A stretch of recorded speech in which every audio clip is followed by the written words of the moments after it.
to the Patriot Act or the USA Freedom Act or whatever the heck you want to call it, and all this the fear mongering that's going on. Your thoughts on this, and what should we call this, and what should we do about it? And by the way, the number for Congress, if you want to call your senator and suggest to them that, well, whatever your opinion is, I think that even the USA Freedom Act goes way too far, and we need to get sane again. We have a reasonable president right now, but what would a President Nixon do with the kind of powers that are being given right now? And then, a little later on in the program, maybe in our third hour, I want to rant about what I learned from Bruce Fein last night about the 6-year thing on the TPA. And Shano, if you can help me remember that, I would appreciate that. Lou in Park Ridge, Illinois, listening on WCPT. Hey, Lou, you're on the air.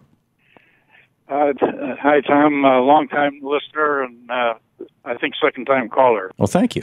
The Patriot Act is reenacting Germany in World War II. I happen to be a World War II veteran.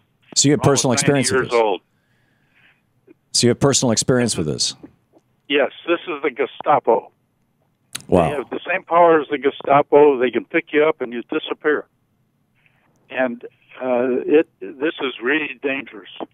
Yeah. I'm afraid our country is in trouble. I'm wondering what the point will be. I mean, right now we're hearing truth tellers speak out, right? I mean, Bernie Sanders is on the air, Rand Paul is on the air from the left and the right, speaking out clearly. And in Germany, a year or two in, by 34, as I recall, it's been a while since I read Scheer's book, but in Germany, they had a functionally stifled dissent within the first year or two. And then the brown shirts, the volunteer goon squads, Hitler's volunteer goon squads, would just go around and beat the crap out of anybody, burn down offices of newspapers, opposition newspapers, go after left-wing students, things like that. This is before the government started officially imprisoning and killing people. We're nowhere close to that yet, Lou, because we still have voices of dissent. But what's your sense? Go ahead. You're right, Tom. We don't have the goon squads, but we do have the Gestapo. Yeah, we've jumped the goon squad. We don't need the goon squads. What it took. You disappear. What it took to wake up and this was happening in Japan, by the way. Essentially the same thing. It was happening in Italy under Mussolini. It was happening in Spain under Franco. And in all those cases, what it took to break that up and wake those countries up and turn them back into social democracies was war, and losing a war at that. What do you think, as a World War II veteran, as a guy who's watched this and seen the great arc of history in a way that probably most of our listeners and viewers haven't, what do you think it's going to take to wake America up?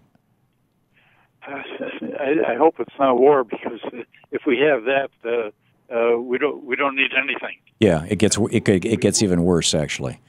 Lou, thank you. Wipe out the world. Yeah, thank you for the call. Thank you for sharing your perspective with us, and for being there in World War II. My dad was a sort of a World War II vet. He enlisted during the war, but by the time he was deployed, we had just nuked Hiroshima and they had surrendered. So he ended up occupying part of the Occupy forces of Japan for 2 years. But quite a generation. Good people. Lou, thank you so much for the call. Great to hear from you. Thanks for listening to WCPT.